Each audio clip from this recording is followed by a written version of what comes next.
Nayo mahakama kuu huko Kisumu imemhukumu mwanamume mmoja adhabu ya kifo mara 4 baada ya kukiri mashtaka ya mauaji. Shem Akuku mwenye miaka 30 aliyoshambulia kwa panga jamaa zake 4 wakiwemo mkewe na mwanawe wa miaka 7 na kuwaua.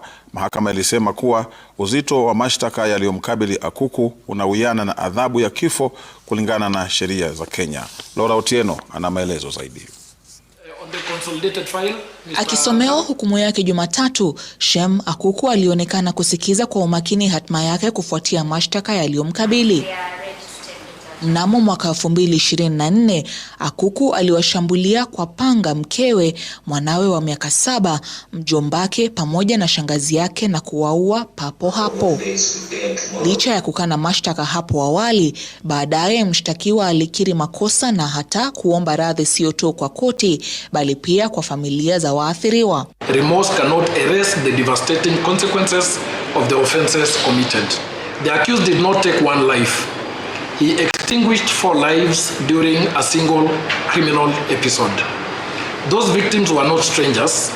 They were members of his own family and immediate community. No finite custodial sentence would sufficiently reflect the exceptional gravity of the offenses adequately. Akirejelea uamuzi wa mahakama ya rufaa iliyopiga marufuku hukumu ya lazima ya kifo, Jaji Joe Omeido alisema kuwa uzito wa mashtaka yanayomkabili Akuku yanawiana na hukumu aliyotoa. The accused Shem Akuku Otieno alias Daddy is hereby sentenced to death. On count 2, 3 and 4, the accused Shem Akuku Otieno alias Daddy is likewise sentenced to death on each of those counts.